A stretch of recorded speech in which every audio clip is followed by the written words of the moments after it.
Today, the internet is still packed away in boxes at the new studio, so we're doing ChillPoint from home.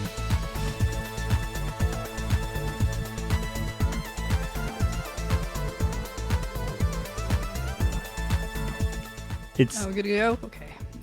It's in one of those boxes. It's just the problem. You know, you always have that thing where when you're packing, you get your first couple the boxes are all like nice and organized until you get to near the end, and then you start just making misc boxes Oh, of everything that's left over. I mean, so yeah, I definitely have memories of packing the first few boxes and being pretty detail oriented in what's in the box. You know, not like listing every single item in the box, but the important things that are in that box that you might want to get out right away. You might want to know where they are. Generally by the middle of packing. I know a lot of people say it's near the end, but in the middle is when I start making misc boxes. Mm. The end is where I start getting angry and I start calling the boxes names. Do you write the names on the outside?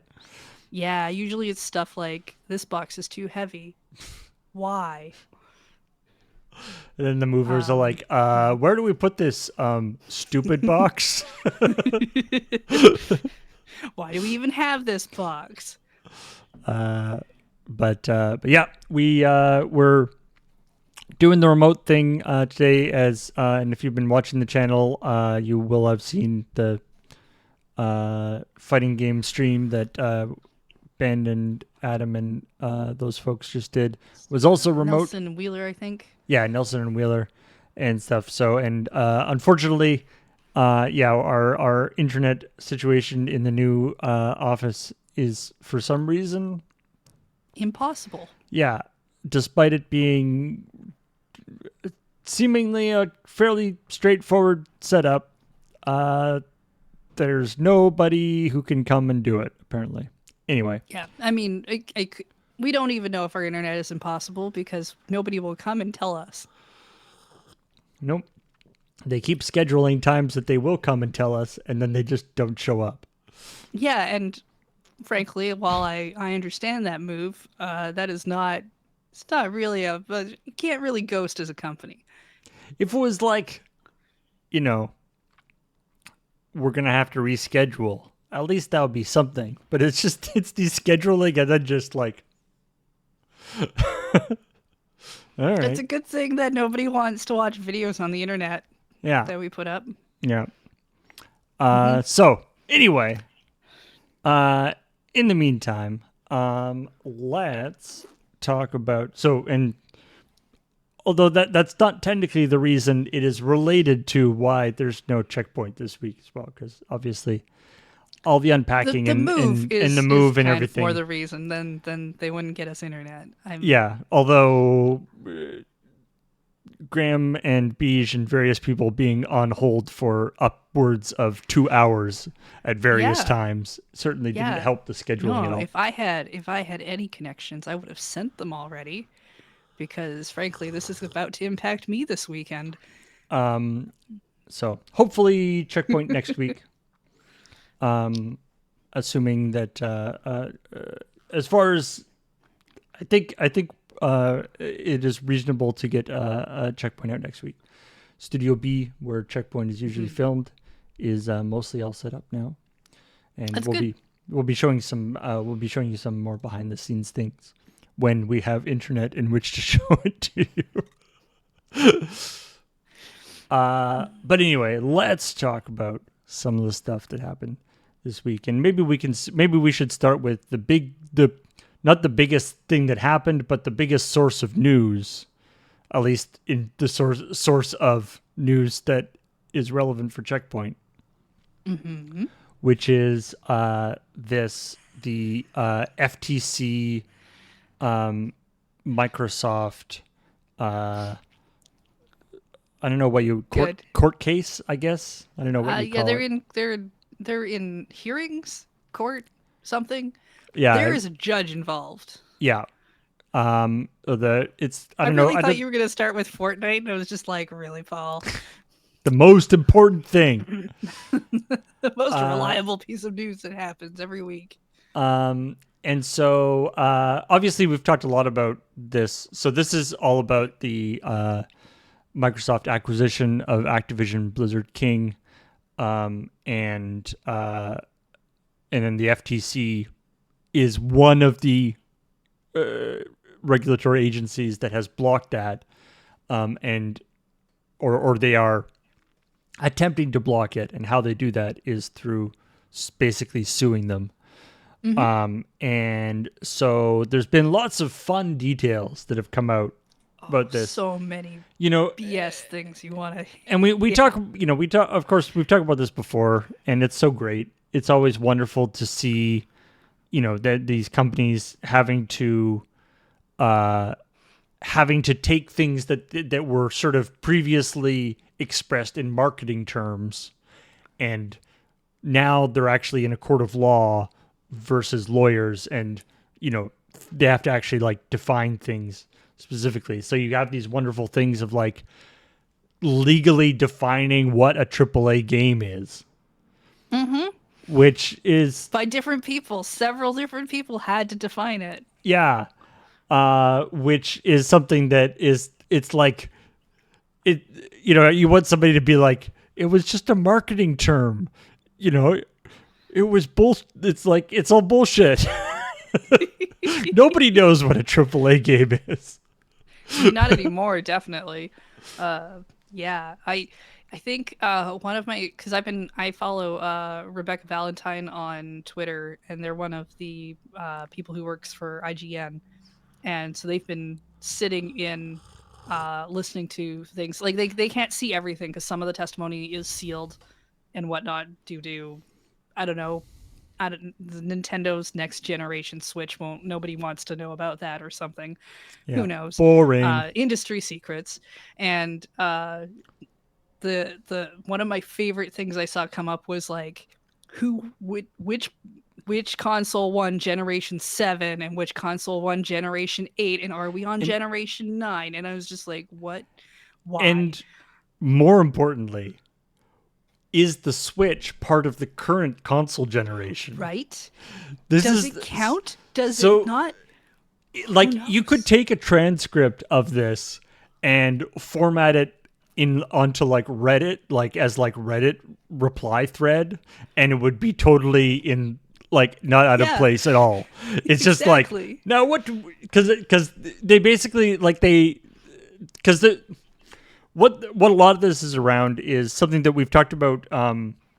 We talked about when the Apple Epic stuff was happening, is Mm-hmm. that it's really important for both sides of this thing to define what the market is, because the whole premise of this is that it's going to give them unfair market dominance, and so Yeah, so you have to they have to define define what the that. market is.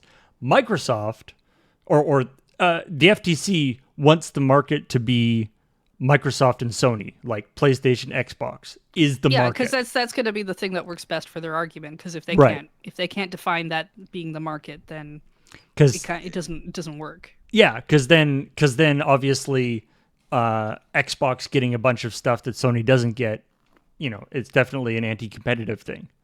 Xbox wants the market to be Xbox, PlayStation, Switch, mobile devices, PC. Like they want the Yeah, market as to many be things as possible. as big as possible so that they're a comparatively small part of that market, right? It's the same thing with like, when Apple wanted the market to be all mobile phones, whereas Epic wanted the market to be, Apple, I think. yeah, iOS devices. And so it's like, yeah, Apple does have a monopoly on iOS devices, but so Yeah, it's a weird aspect of this stuff. So they're sort of jockeying for position, and part of this is they were like, yeah, what is trying to define whether the Switch should sort of count as being a hmm competitor. which is so funny to read in like a legal stance, just because, yeah, as you said, Reddit and gaming forums and the constant problems of things you see where people are like, oh, well, that's not a real gamer, Yeah, yeah, kind of yeah. BS that just everywhere. Like this is the a quote from the FTC. There's imagine like you can just close your eyes and imagine this like on a message board. In terms of processing power, GPU, graphics processor, CPU, the Switch is more akin to a Generation 8 than a Generation 9 console. Okay. Apparently, we're in Generation 9, by the way. Legally now.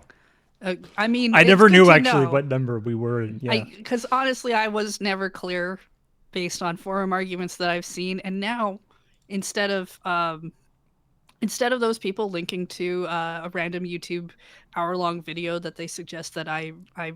watch in a 5-minute argument, they can now link to court documents, and I guess I'll just have to agree.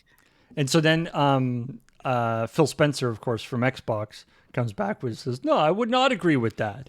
And then he goes into a discussion of the Switch's mobile He said, the Switch has these mobile capabilities which PlayStation and Xbox don't have. And then, Hmm. so again, you have this bizarre situation of the head of Xbox talking about how great the Switch is Yeah, because he I has think to he even prove that the Switch is a competitor. yeah, I think he even said something about regretting not supporting it more from like the beginning or something No, like that that. that Or was it was somebody else? old Bobby Kotick from Oh, Activision, right. who says that Sorry. they They yeah all kind of seem the same to me after a while. yeah all these lying guys are kind of or shall we say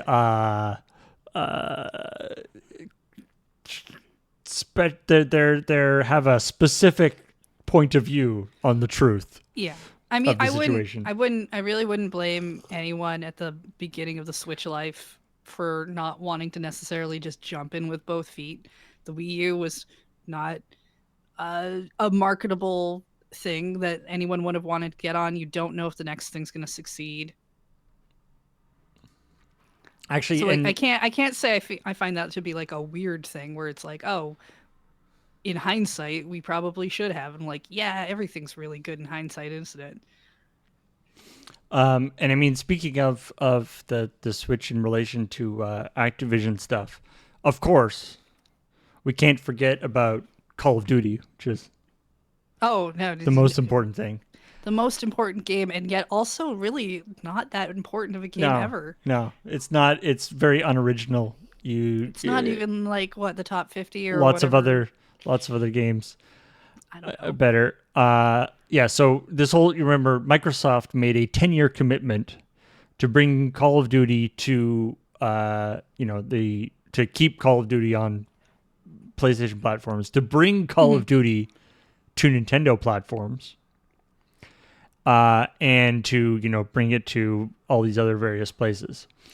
And people were like, and they're like, and it's going to be just as good on Nintendo as it is on any other platform. Like it's not going to be a secondary citizen or whatever.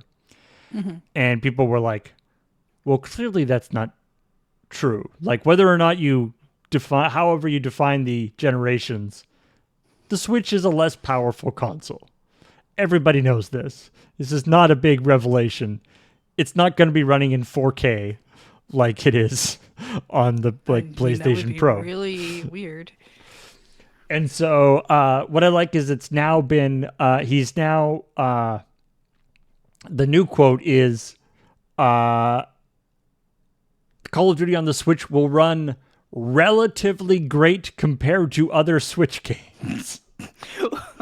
Um, which is well, which is a okay. definite walk Um, back from what it was before. okay. I'd like to know which Switch games because there's a variety.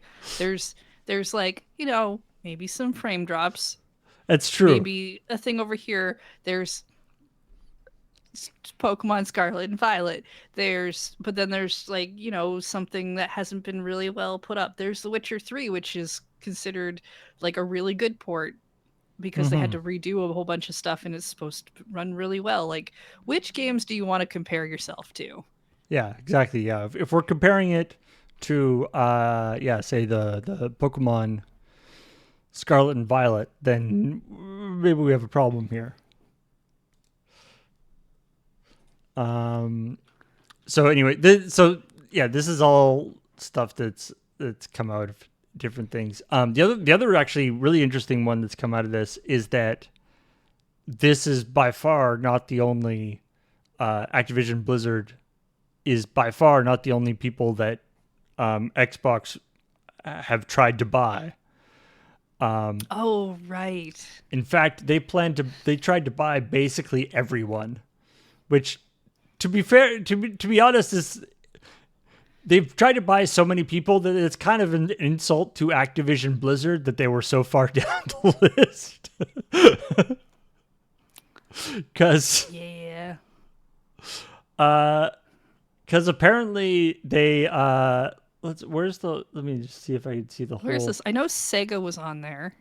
Yep, they tried to Because buy they complimented Sega on having like a really like well-rounded list of IPs or something.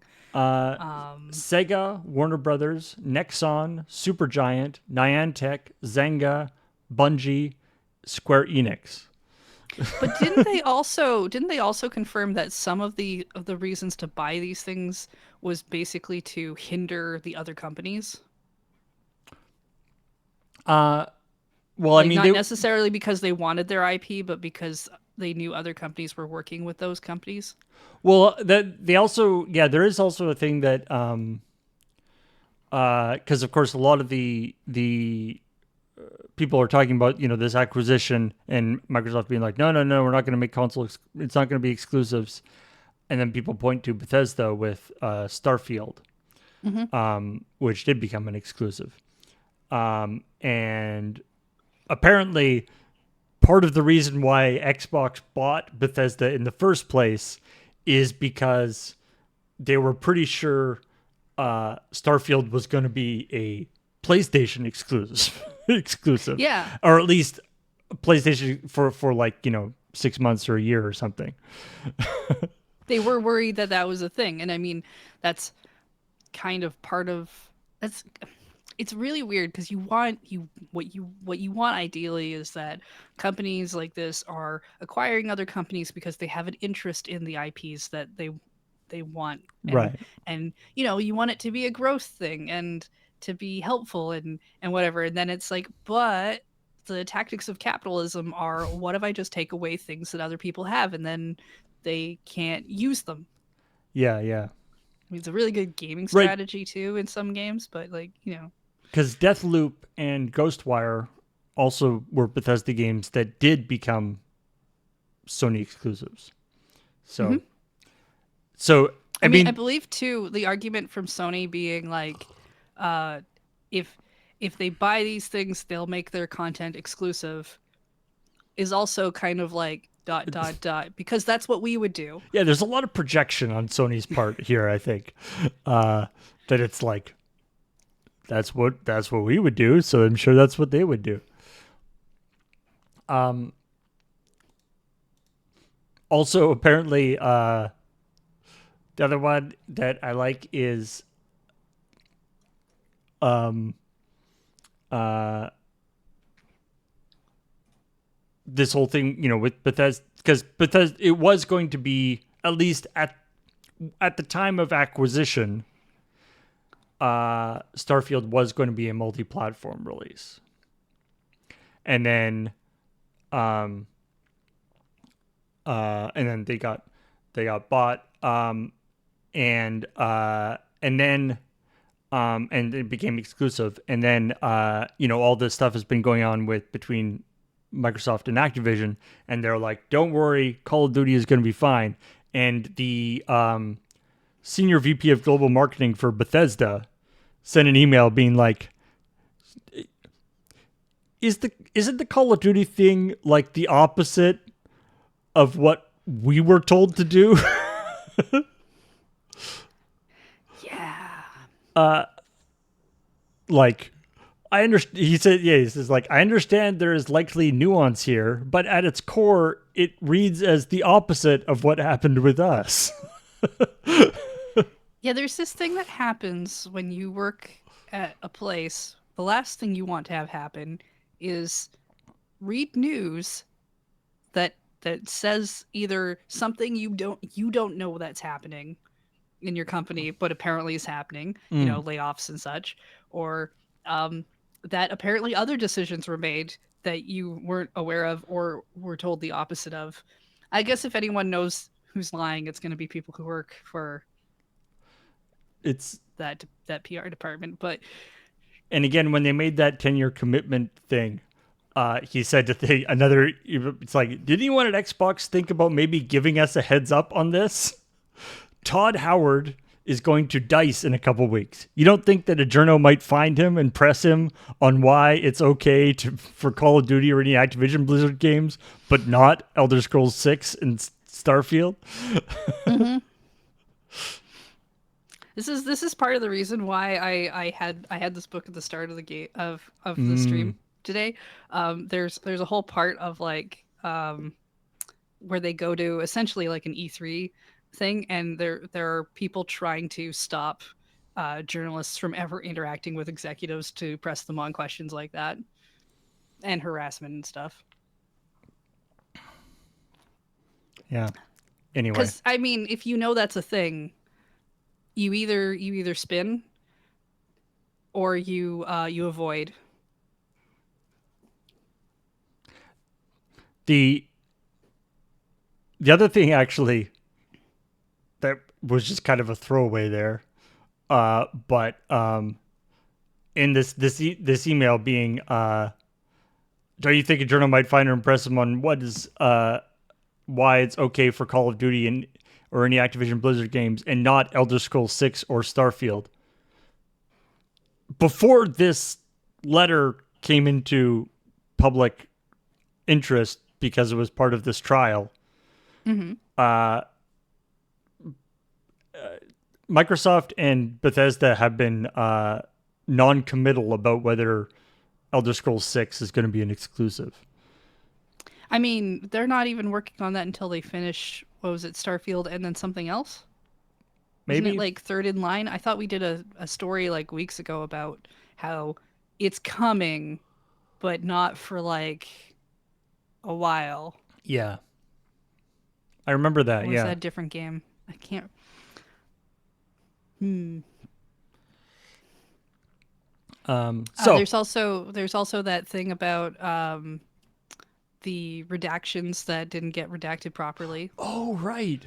Yeah, the I feel like when trials like this happen, people start to learn a lot about their technology and how things should have happened, because when we did the Apple Epic one, there was a bunch of stuff that got put up publicly that wasn't supposed to, and then they like took it all down and put it back up as redacted.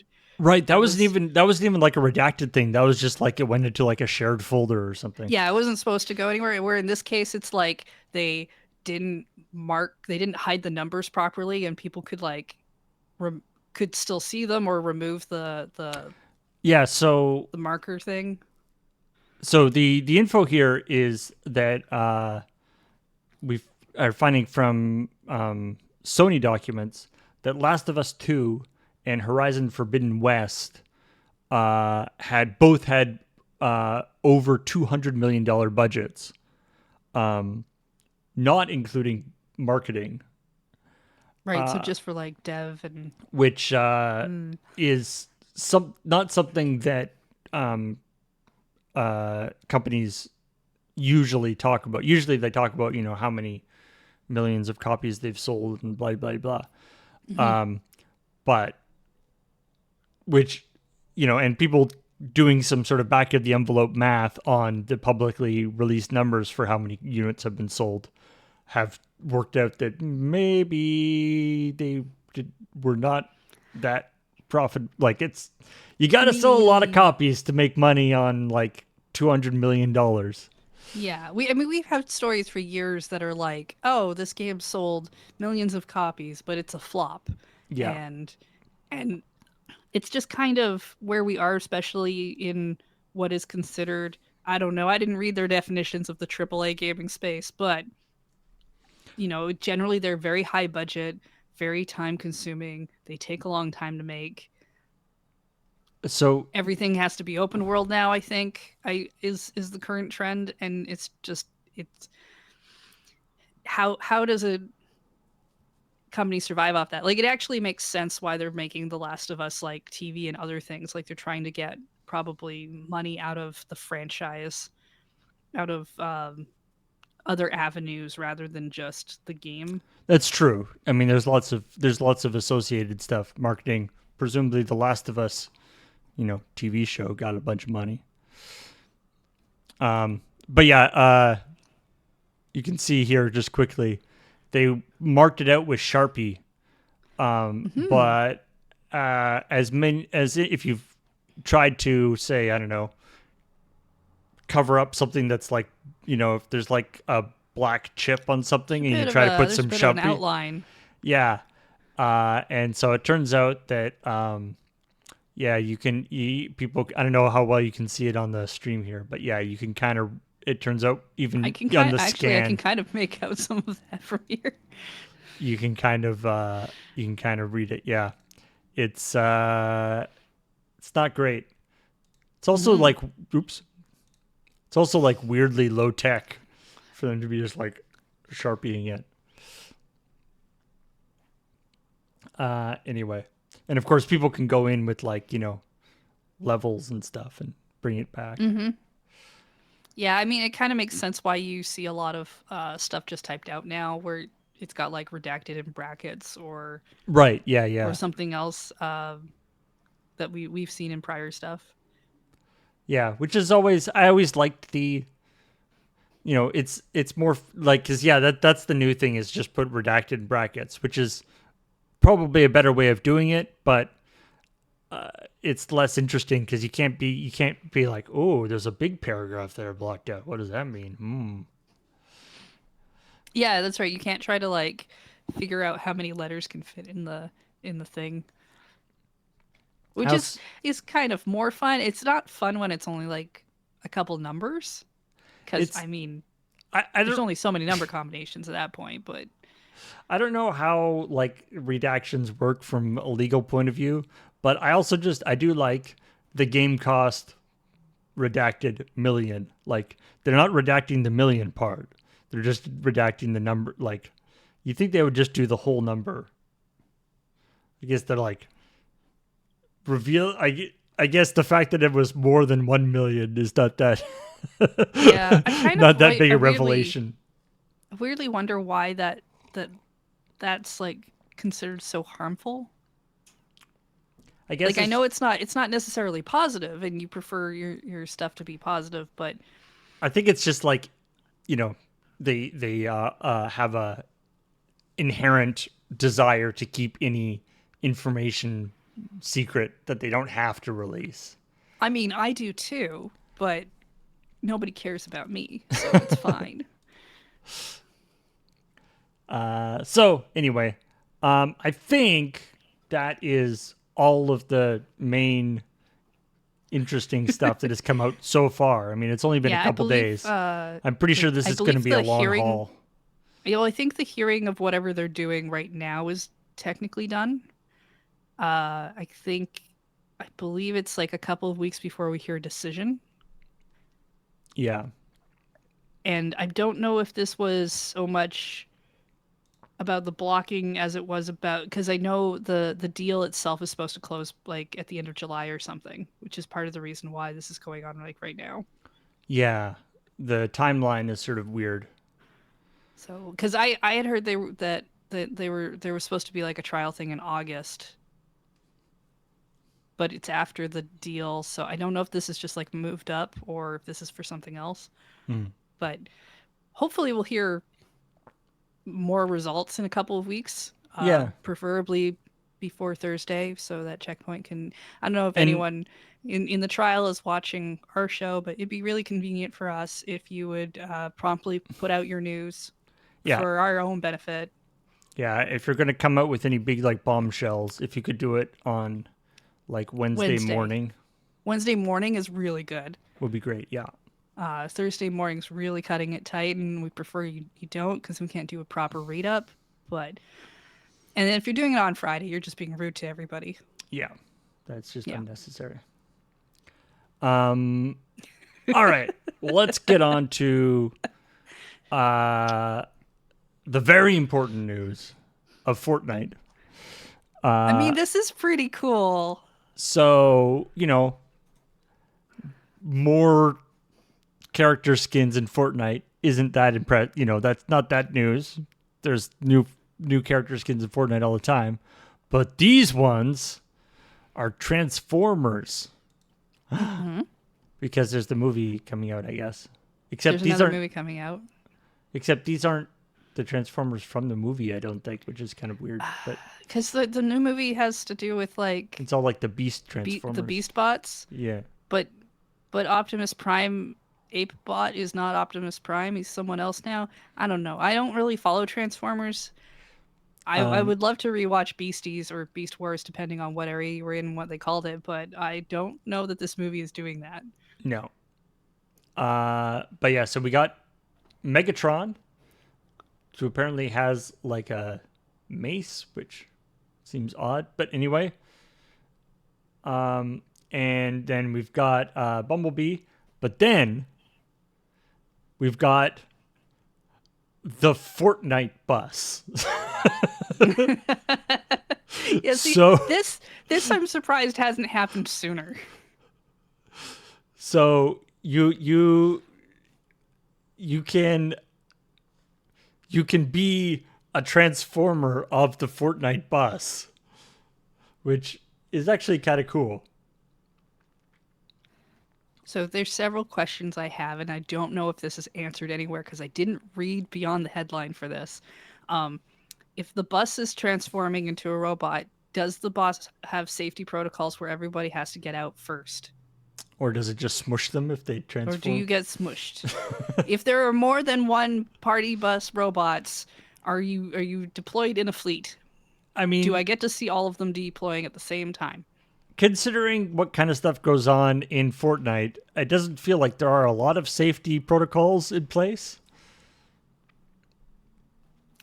Can we reskin one to look like Desert Bus? Ooh. I don't know how moddable Fortnite is. I'm gonna guess not at all. Probably not that moddable.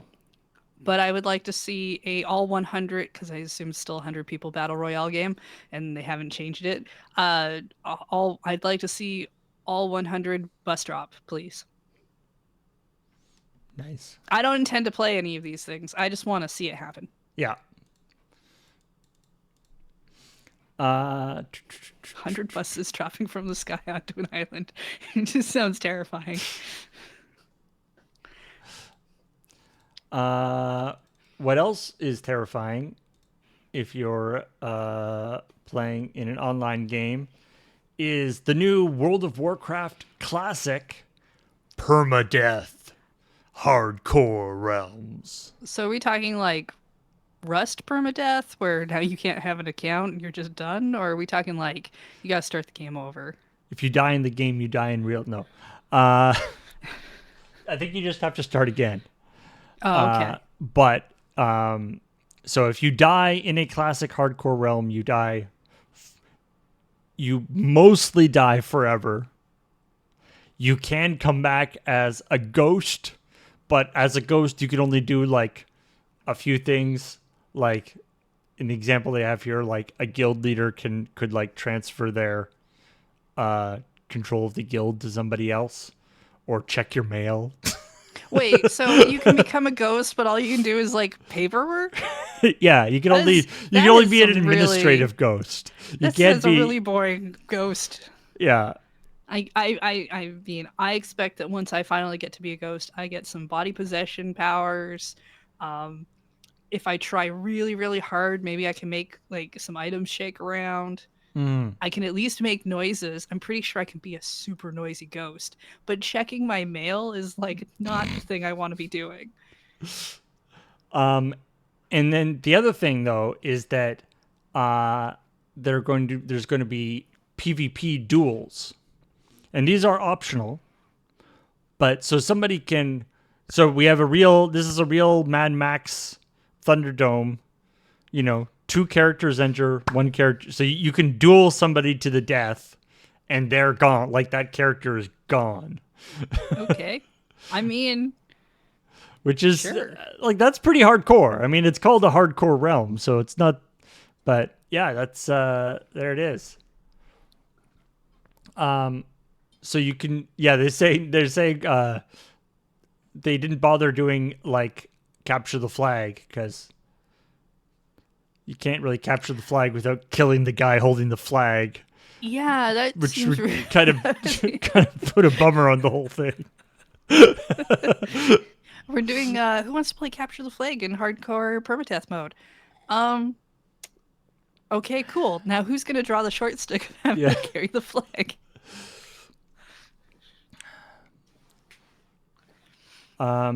So yeah, I'd be curious to see how the Hardcore Realm enters testing June 29th. As somebody who doesn't play even normal core Warcraft, uh, I don't know, but yeah, it's an interesting Yeah. one, and you get like a badge of like uh how many duels you've completed, how So when many you say duels you've done. badge, is this like on my armor I'm gonna get like a cartoon stamp of like separate stamp for every single person I take out? I don't know. You get an aura that shows off how many duels you survived. The little like stamps would be great. Yeah. That would be good. Like different, depending on whether it was like a human or an orc or a whatever. Mm-hmm.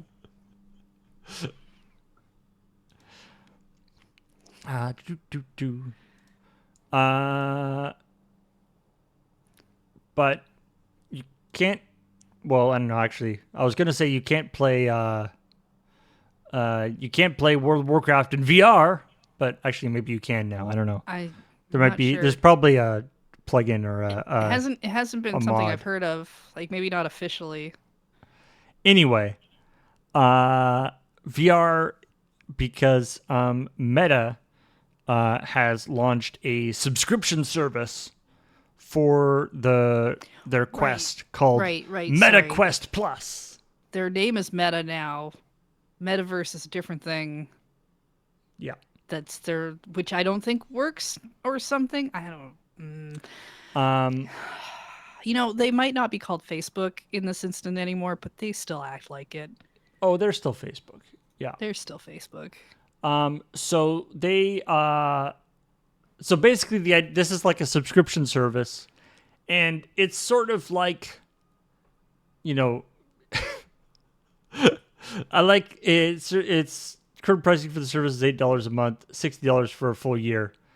Um, It's and about what subscription services do now. I love the all the descriptions I've seen is it's like Xbox Game Pass or PlayStation Plus. You get 2 games a month, and that's it. Wait, what? I didn't think Game Pass was like that. It's not like it's basically they're like doing the subscription service thing, but like you don't get like a library of games that you can play. Uh, you don't get any like other incentives. It's just 2 games per month. Do you get to keep them permanently?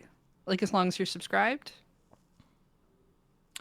I'm assuming it would be as long as you're Because at least as long as you're if it's subscribed. that case, that is basically kind of like the PlayStation Plus free game monthly thing, but that wasn't everything that PlayStation Plus was. Yeah, like PlayStation Plus has other stuff on top of that with like online gaming and stuff. Yeah. And Because PlayStation does like the weird tier thing now. so yeah, right now the 2 games are the one and only selling point for Quest Plus. I don't know. Yeah. That sounds. I mean, I don't have a VR headset, so hard to entice me to want to subscribe to a VR game thing. But I don't know that I'd want to go with a grab bag of I get 2 games. I'm assuming if I'm not subscribed that month, I don't get those 2 games if I pass by. Like how Yeah, I don't many? Yeah, know. and no, and it's like also of course it's like how many worthwhile VR games are there even available right now? Yeah, I think at that point I just want to buy the games I want to buy. Like, are there 24 VR games that people want? I can name maybe I can name maybe 5 VR games that exist. I can't tell you if I'd want them. Yeah, yeah. Well, we'll see how that goes for them. Maybe they'll make some changes after a bit. Or maybe they'll just cease to exist eventually, like a lot of other things. Speaking of things that cease to exist, This can't be real, Paul. What? No. Google Cloud Gaming. I thought Remember Google died. that? Yeah. Well, No. They can't come back. They got rid of everybody. yeah. So Stadia is gone, but YouTube Playables Oh, right. is the new thing, Sure. which is cloud game. There is currently one game available for testing. It is called Stack Bounce, and it is a breakout clone. So it's not like setting the world on fire in Wait. terms of gaming. Isn't this just trying to replicate maybe what like Netflix started out as? I guess. Because Netflix gaming, when it started, was very much like, here's some clones of some other games that nobody really wanted. And now they kind of have Spiritfarer and some other games that just let you play on mobile. Yeah. It there's no current there's this is so it's currently in testing. Uh-huh. Simple, easy. It sounds like, Facebook games from like 10 years ago.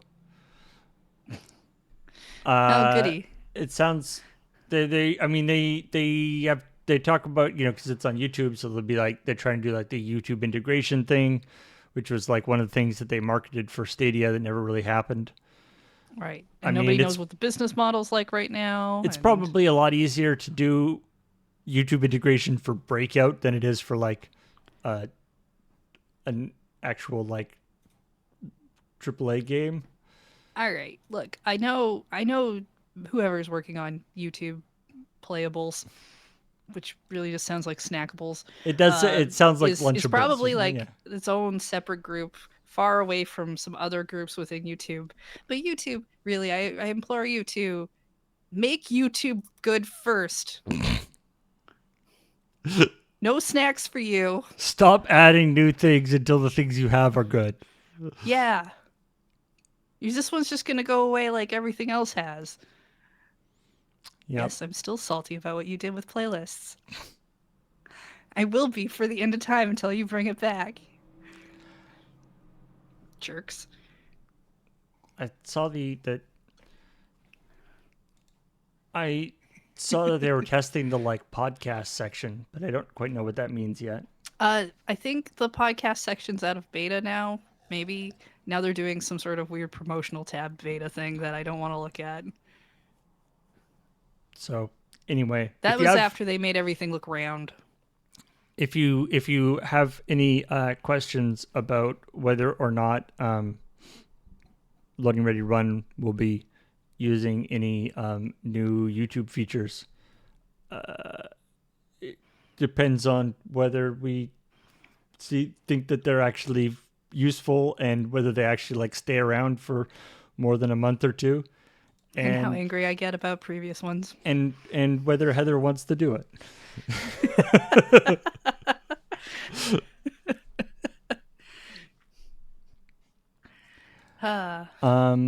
Boop, boop, boop, boop, boop. Do you want to put Mario in milk? I mean, yes, I do.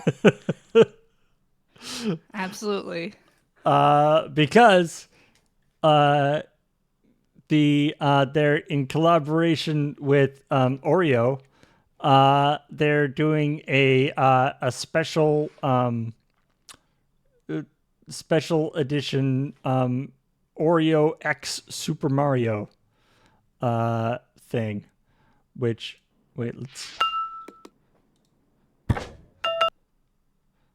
see if this plays.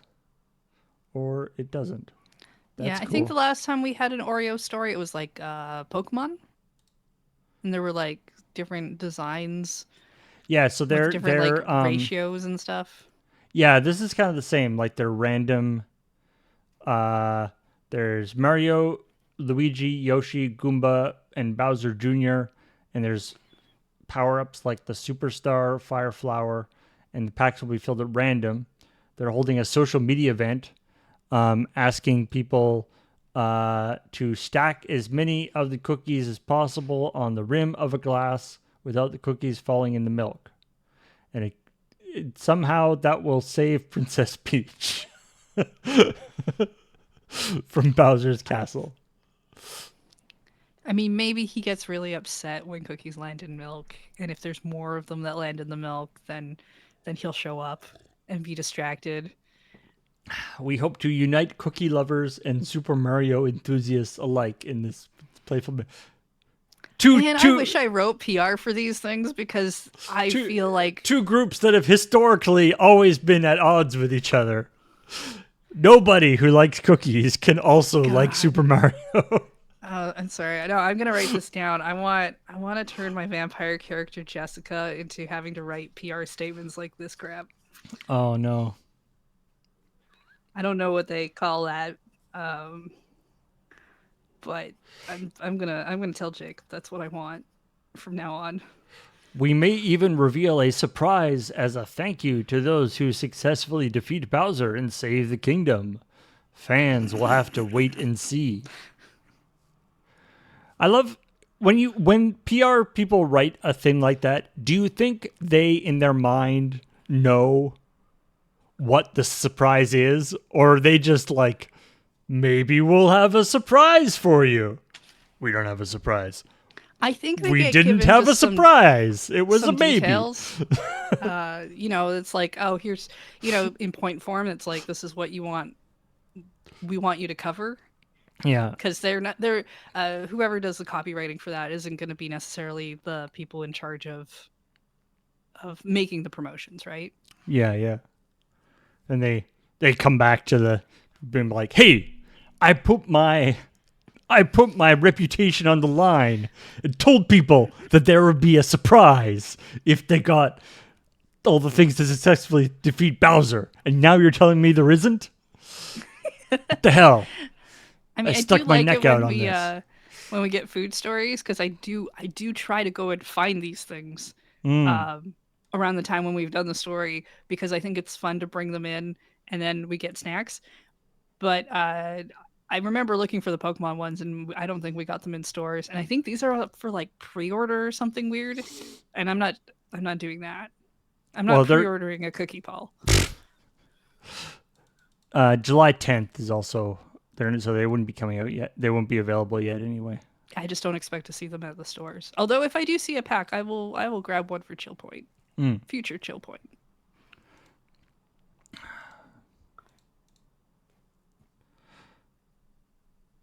Or Be- maybe I'll just like buy a pack of Oreos and those food decorating color sticks if we can draw Mario on our own. Nice. Hey, Heather, What? there's a new rhythm game coming out. Wait, really? Baby Shark, do do do do do do, sing and swim party. Baby Shark, sing and swim party. It's a rhythm adventure game where you play as one of the 5 members of the shark family: baby, Oh, they're mommy, cute. daddy, grandma, or grandpa, and make your way to the Fantastic Festival. Oh, the gameplay consists Four-player of co-op. rhythm mode or runner mode. Ooh, Ooh, rhythm four-player run games are co-op. pretty fun. Wait, And maybe this has to be a CTS. contains 30 songs from the YouTube series? There's more than one Baby Shark song?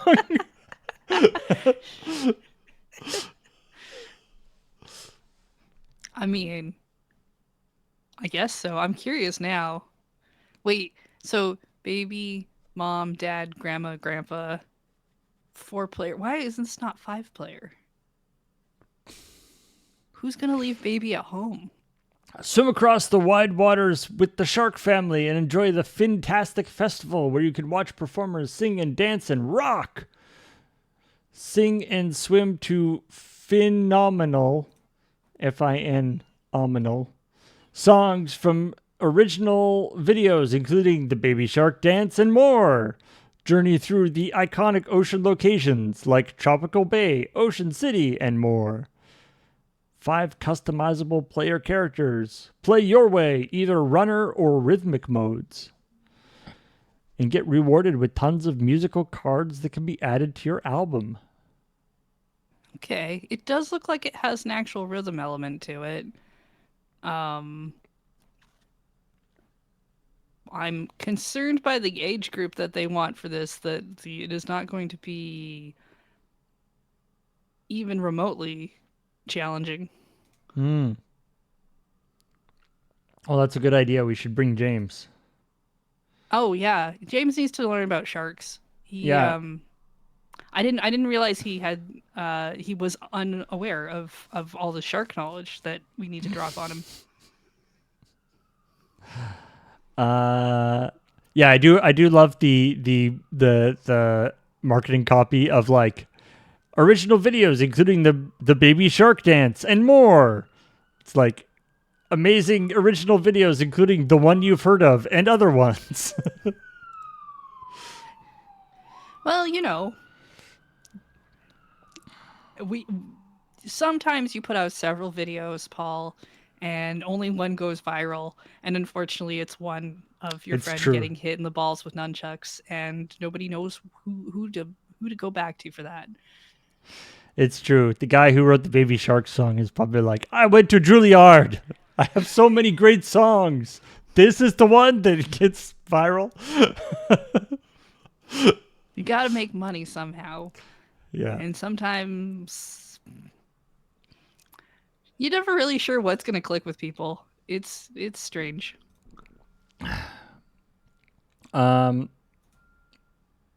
Speaking of which, 2 teams, 1 big blast. 1-2 switch. To party in Everybody 1-2 switch.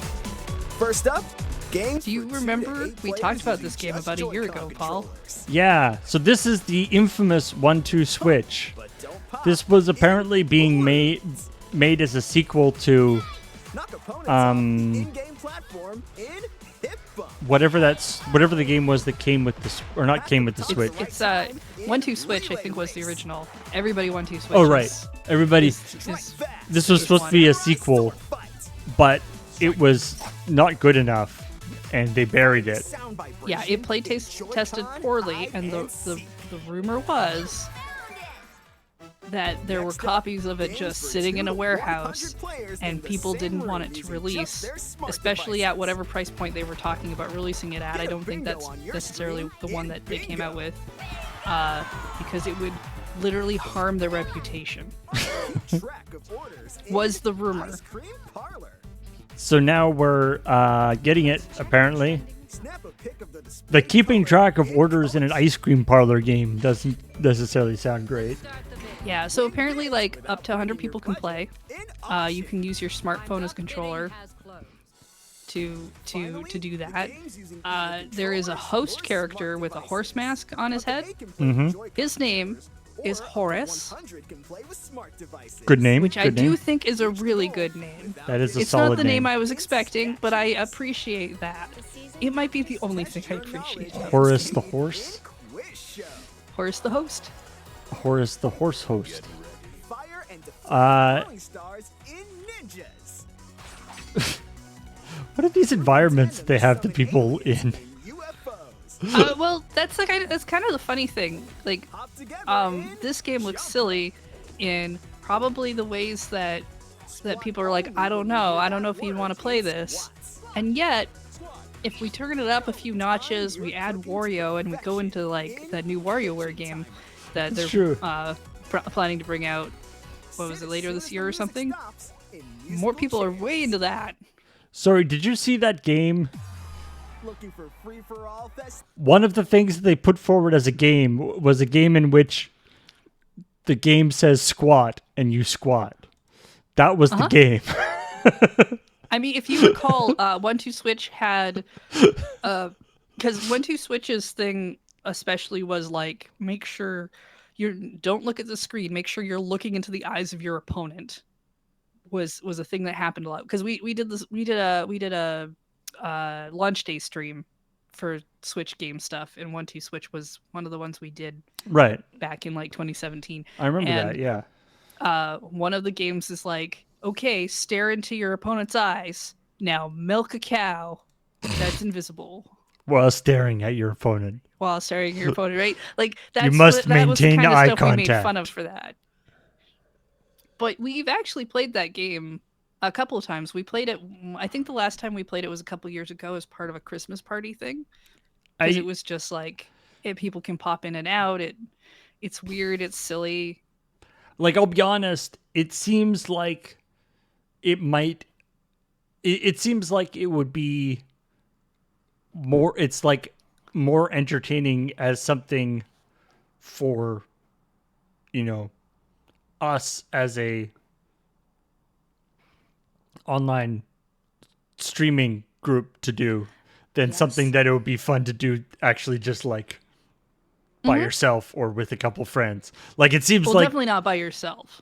but it seems like I could definitely see, that it would be an entertaining stream. Yeah, I believe we did it in we did it because we had to stand up. We did like a green screen behind us with the Right. graphics behind us because we didn't need to look at the screen really to do most Right. Yeah. of those actions. I I can kind of see where the concepts for this kind of game comes from, right? Because we've had games in the past like 1 versus 100, Jackbox, and other things that are like compete with people online, use your phone, get in like 100 players, Mhm. do something silly. We have a lot of there are a lot of style of there are a few video games that are mini game style things like Mario Party, WarioWare, that kind of thing. Like I can see the individual elements of why we think this might work. But Unfortunately, I don't think 1-2-Switch was exactly like a gangbuster thing either. like, as with Jackbox or with any of these things, whenever you have these sort of packs of mini games, there's some that are good and there's some that are duds. And I feel like, the game where the game says squat, you do a squat. That might be that was a 4:30 on a Friday kind of I mean, I would kind of game be pitch. interested to know what some of the other games are in reference to the technology that's in the Switch Joy-Con. Because if so, 1-2-Switch had like the game It was where showing off. it put like a bunch of weight into the controller because you had to guess how many marbles were in it, and that was really interesting in a technology perspective, right? Yeah, But if that was sort of the underlying thing of 1-2-Switch, which is why it should have been just an actual pack-in, not a separate game. Was yeah, that it was but sort of showing off some of the capabilities of the Switch. if everybody can just play with their cell phone, chances are you're not going to really have any, probably not even a single game that has anything to do with HD Rumble Well, or maybe even the IR sensor or any of those things. It's just going to have motion control stuff. it looks like the way it looks like some games are controllers, some games are phones, and some games are both. So it looks like there might be Okay. some controller only games. But yeah. Anyway, the one where it's like take a picture, like here's a color and take a picture of something that color could be super interesting on the AFK Yeah, I set. mean they might be able to do something more interesting just because a phone has a camera. So maybe you can take pictures of your face to do a certain thing, or maybe I don't given that we've already experienced 1-2-Switch. I don't really see a lot of people looking at everybody 1-2-Switch and being like, "Oh yes, that's the game I want to play." Yeah. Even us, I don't think anyone's like, oh, good, another party game we can play. Not again, not when we have like WarioWare in November. It's true. Uh, and finally, today, uh, we've got a new game from the creator of Katamari Damacy. So you know it's going to be weird and freaky. Uvula, which is the studio, which is Kaita Takahashi's studio. And it is called To a T. And it is the tragic tale. It is a 3D narrative adventure with focus on character interaction, story, and exploration. Players take on the role of Teen, who is trying. They have to live their life in a small coastal town, but they're stuck in a T pose. Yeah, I can't wait. I can't T pose here. it's a well. This is you why. can. This It's is not why going it to would look be a. different. This is why it would be a problem. So it's interesting because yeah, okay. So this is being done by the guy who did Katamari Damacy, which beloved game by many. Um, it's also had able gamers Yes. help with it, which I think could make it very interesting. Yeah, the idea that sort of treating it, I guess, sort of semi-seriously, as this, they Like are what does face, it actually mean to be stuck with your arms out like that, and how does that affect how you can move around the world? I think is a and really interesting they may have to concept. face bullying uh, and but they'll also discover new abilities granted to them by their extraordinary posture. Yeah, this was shown off at the Annapurna showcase yesterday, the day before, sometime this week.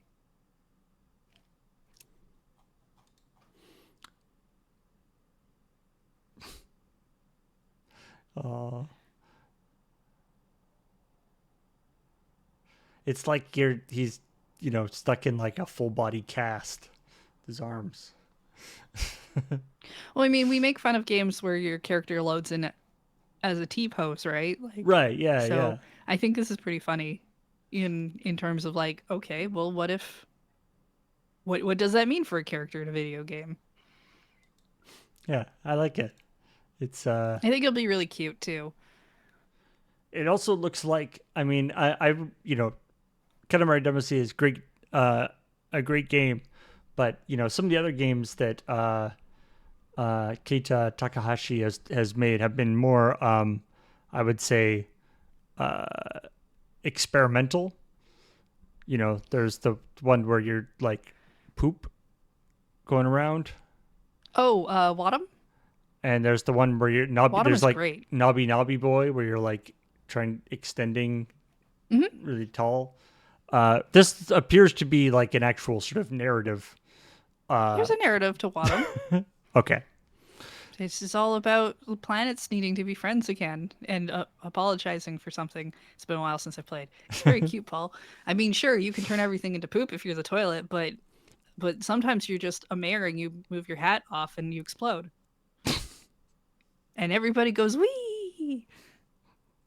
Fair enough.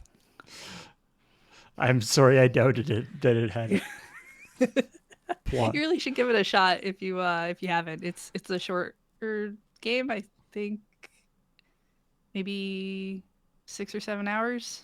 I can't remember. I know it's not more than 12. And I really like their achievement system. Oh, really? Yeah, I was playing on PlayStation, so the PlayStation achievements, every achievement that you get unlocks a letter and it spells out something like thanks for playing. Oh, nice. I just think it's really cute.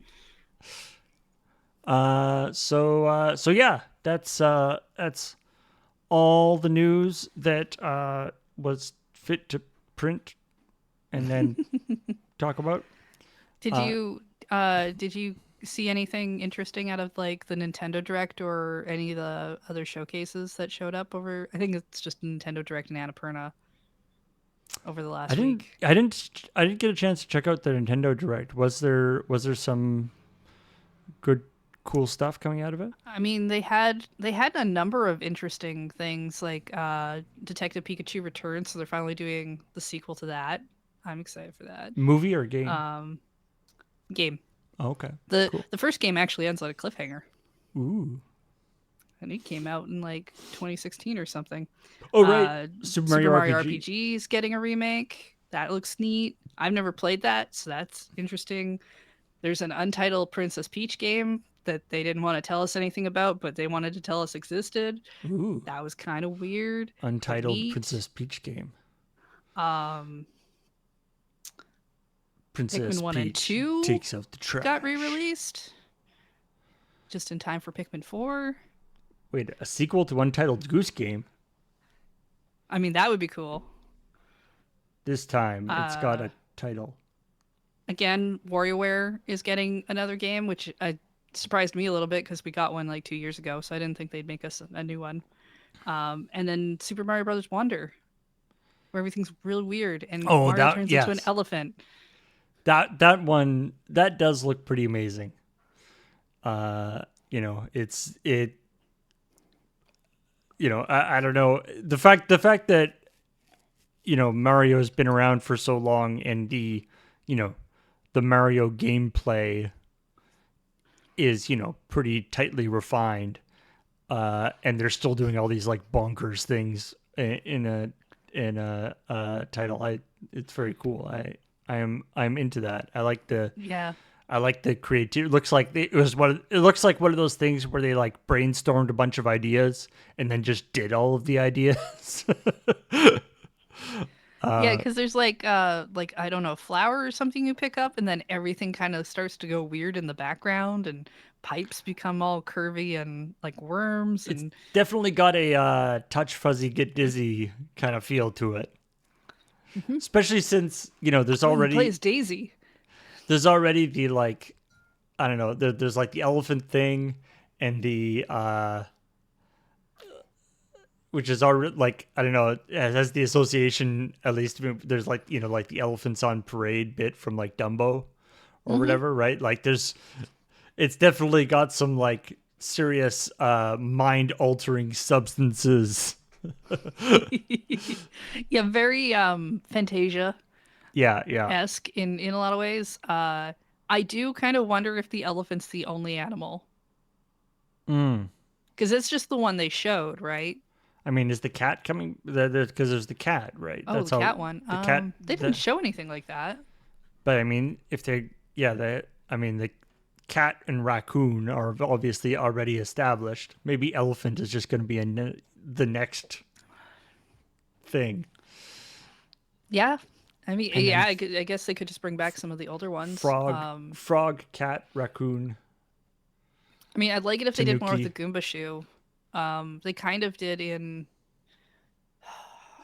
New Mario Brothers, whatever it was called, because there's like ice skates you you can steal from Goombas and slide around on. Those are fun. Right.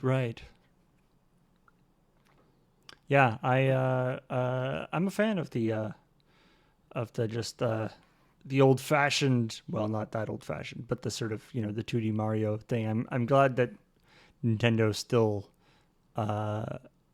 sees that as a fun area to be in. I'm actually really interested to see what the Peach game ends up being. They said that Yeah. was like a next year thing. I'm kind of hoping for maybe a magical girl element, like some transformations and stuff. She kind of looked like she did something with ribbons. It was very short, so it didn't really give enough away to decide anything.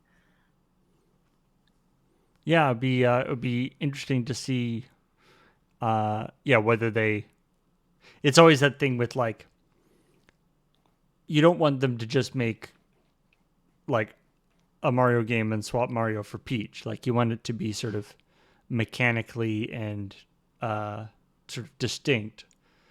But on the other hand, you don't want it to be like, what is it? There was the like Super it was Princess just called Peach. Super Princess Peach. Right. That's the only title it was officially. Anything else was something people made up.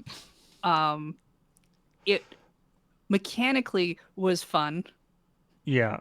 But was Nintendo's really not the group to explore the idea of having a character who has emotions that could be used in a productive way without reducing it. I'm not sure many video game companies are. I don't think they're going to go that route again. I just probably don't not. feel like that's going to happen. But, again, but we'll see. But it would be cool. But like hopefully not that. But you want there to be some, you want it to be some sort of a mechanically unique or interesting thing, not just like, Mario 2, but just like Peach is another character in a Mario game, which is fine too. But that's Yeah, I mean, they did that if in the cat like one. if it's like her own game, then I don't know. It should be cool. I definitely want her to punch something. Maybe she can have Daisy in the game as well, like because maybe she's not the only character in the game, and Daisy feels like a puncher. They could be like Peach actually feels more like a kicker. It could be like a tag team. Yeah. Do you like maybe some like River City Girls beat 'em up Peach and Daisy game? I'd be for it. That'd be great, but still in like princess dresses. Oh, absolutely. Yeah. Just because you're going around beating people up doesn't mean you can't be stylish. I like it. All right. Well, let's call it there. But thank you very much for joining us for ChillPoint, and we will see all y'all later. Bye. Bye.